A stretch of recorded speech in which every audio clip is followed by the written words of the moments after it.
welcome back to the PSAC Championship game from Memorial Stadium on the campus of Clarion University. Steve Melfi along with Brian Novak. We played 30 minutes of football. Clarion leads IUP 15-7. And Brian, in the first half, the key for the Golden Eagles was their defense. They really sparked the Golden Eagles. They've been in the backfield all afternoon, put so much pressure on Woods that he's been forcing passes into the secondary and leaving his receivers vulnerable to big hits. And a big hit we saw before the second quarter ended, Sean Spencer almost took off the head of number 3, Jerome Smith. And the second half, if they continue to put pressure on Woods and the hits they're putting in the secondary, it's going to cause a lot of problems for IUP because the receivers are going to start to take their eyes off the football. Well, I'll tell you what, Steve, another big factor is number 10, Scott Woods, the quarterback. He's not mobile, and he's taking a lot of big shots too. So right now, Clarion is doing the right thing. They're putting a lot of pressure on Scott Woods. The receivers are going to be taking some big shots. So, and Clarion is also going to start this game, the second half, with their defense. It's taken by White at his own 10. He brings it across the 25, and he's going to be taken out close to the 30-yard line. Number 2, L. Ponder, comes up to make the tackle for the Golden Eagles. Well, like we said, going down some of these statistics here at halftime, number 33, Michael Mann, the running back, has 11 attempts for 62 yards, and Clarion has only stopped his longest yard is 16 yards. Hey, they'll give that up to Michael Mann. They don't want to give up that 25 and over rushing yardage on one play, so they're doing a fine job there. They've been able to contain one of the premier backs in the PSAC and held him to 62 yards in the first half. This time the give is the man. He tries to break it out to the far side, but good containment by the Golden Eagles defense. And as we said in the first half, Brian, the defense was the key for the Golden Eagles. They've come up with some big plays, and down the end of the second quarter, Brad Klein come up with 2 excellent defensive plays. They tried to run the same play against him, and they knocked the ball away twice. So the Golden Eagles defense, which has given up a lot of points all season, so far in the first half has held IUP to 7. Woods under tremendous pressure again, gets it off to his tight end, number 83, Scott McLennan. And McLennan picks up an IUP first down. There's also a flag on the play, Stephen. I'll tell you what, the emotion, I think, is starting to hit Clarion. They know if they hold them one more half, they are going to be the conference championships. And it looks like we're going to get the big 15-yard personal foul tacked on at the end of this play, and that's what it is, 15 yards personal foul. This is not the way you want to start out the second half if you're the Golden Eagles. You give up a big pass play, and then all of a sudden you get a personal foul call, and they tack on 15 more yards. And with the lead 15-7, IUP is now inside Clarion territory. Ball at the 36-yard line. And once again, the Golden Eagles defense is going to have their backs against the wall. Yes, Steve. Also, going back to more of these stats, Scott Woods is 6 for 19 for 92 yards. He has 1 touchdown, 1 interception. And so the receiving core, Doug Smith is 44 yards, and John Smith has 13 yards. So Clarion's defense is doing everything they can, and they're doing an excellent job to holding this high-powered IUP offense to 7 points. A short pass to number 3, Jerome Waite, taken down by L. Ponder. A gain of 6. Second down and 4, ball at the 31-yard line, just underway here in the second half. We have 30 minutes of football remaining for the PSAC West Championship crown. The Golden Eagles lead 15-7, but IUP is on the march inside Golden Eagles territory. They line up in the eye again. The give is the man, and Mann's going to be stopped close to the line of scrimmage. Number 57, Damon Mazoff, comes up to make the tackle. And in the first half, Mazoff and Andrews did an excellent job stopping the run. They seem to be in the backfield every play or on every tackle. Yeah, Damon Mazoff and Frank Andrews are the All-Americans in this Clarion defense, and they are playing like it today. Also, the defensive line, number 97, Chris Haycock, 95, Eric Accord, and Carlos Warner, number 77, and Jason Reinhardt, number 58, are doing an excellent job holding this IUP offense. Woods' throw again goes to the far side, It's complete for an IUP first down.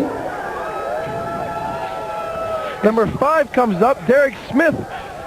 And that time Woods was under pressure again like he's been all afternoon, but does an excellent job to get the ball off. Picks up an IUP first down to the 24-yard line. Well, Derek Smith in the first half had 44 yards, his longest receptions for 27 yards and a touchdown. So he's doing a nice job getting out and getting open for Scott Woods, who's taking some big hits.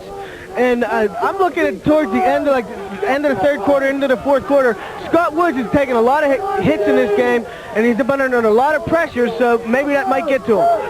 They fake the pitch. He goes to the end zone. Overthrows his intended receiver, Johnny White. They faked the pitch to man, and White was open, and Woods just overthrew him. Well, Sean Spann, along with Spencer, on the defense for the Golden Eagles. Yeah, Scott Woods threw that ball. His receiver, number 7, John White, was in double coverage with Spann and Sean Spencer. Had that ball been any lower and been catchable, I think Sean Spencer would have come up again with some big hitting in that defensive secondary. So brings up a 2nd and 10, and Clarion's defense must hold now. Woods to throw again. Quick slant intended for number 3, Jerome Smith, and it's in and out of his hands. Number 2, Al Parner on the defense. One thing about their receivers, Jerome Smith, he is a big target. And Smith is 6'5", and for a wide receiver, Brian, you got to love that because you're a big target and your quarterback is able to find you in that secondary. Yeah, not only is he 6'5", he's 200 pounds, so he has a lot of meat there. He's also able to leap, and he's pretty quick, so he's a big target for Scott Woods. 3rd and 10, under tremendous pressure. It's tipped. It's intercepted by Klein. Brad Klein comes up with the interception, and again, the Clarion defense comes up with a big play like they did in the first half. And that time it was tipped at the line of scrimmage, and number 30, Brad Klein, comes up with the interception. I'll tell you what, Steve, I don't know who got their hand on that ball, but the whole defensive line got their hands up, and all at once they all jumped up. It looked like in unison, so I don't know who got their hand on that ball to tip it up. Brad Klein had the excellent concentration there to come down with it and get to keep IUP off the board. We have an injured man on the player for this Clarion defense. Okay, I'm sorry. Yeah. I don't know. Okay. We cannot tell from our view who the injured player is for the Golden Eagles. Frank Andrews, along with Damon Henry, showing their concern, and now quarterback Tim Myers walks over. But once again, the Clarion defense comes up with a big play. IUP's knocking at the door, and no one's answering for the Golden Eagles. They're just coming up, holding their 4th down, and they've held them again. They come up with a big play, and what caused that big play was that their defense is again getting to Woods, and they're in the backfield, and he's had no time to throw the ball. And with that big defensive line for Clarion, they started, like you said, to jump up, and they deflected that ball, and Brad Klein, who also was in the right spot at the right time, comes up with the interception. And there you get a good look at free safety Brad Klein, who comes up with the Clarion interception. Sitting next to him is number 96, Clint Terza, the 6'2", 205 outside linebacker, and those guys are having, the whole defense is having an excellent game here. They have the stretchers being brought out now. This is not a good sign for Clarion. We still can't tell a number who that injured man is down there. They're being very, very cautious, making sure that it looks like it might be a knee injury. It's number 72 for Clarion. Brent Lehman. And he is down for the Golden Eagles. He's the defensive end for Clarion, and he's had an excellent game so far. So hopefully the injury's not too serious, although with the stretcher, it doesn't look good for Clarion. We're just underway here in the second half. The PSAC championship game is on the line. Clarion leads 15-7, and in the first half, we'll run down some stats for you. Before we do that, you get a good look at head coach Gene Sobolewski, and he has to be concerned. One of his players are down, and he gets a nice round of applause from this almost sold-out Memorial Stadium. A very big crowd on hand. A lot of enthusiasm here because it's the first time since 1983 the Golden Eagles are playing for the PSAC West Championship, and we'll wait and see what happened with Brent Lehman. Golden Eagles will take over on their own 27-yard line, first down and 10. They got Quinn to the near side, trips to the far side, Tanini the lone setback. Myers the throw, has good protection, comes to the near side and completes it. No, now they say he's out of bounds. It was intended for number 21, Jess Quinn, and number 2 comes up, Reese Brown, to knock him out of bounds. And Jess Quinn made an excellent move there. He couldn't keep that foot in bounds. And going on with your thoughts, Steve, looking at some of these statistics for Clarion, Jay Tanini had 8 runs for 39 yards. Damian Henry had 6 attempts for 20 yards.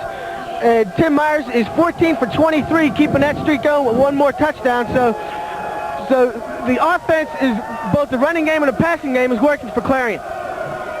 Second down, Myers to throw. Plenty of time, goes down the middle, and it's picked off by Brown.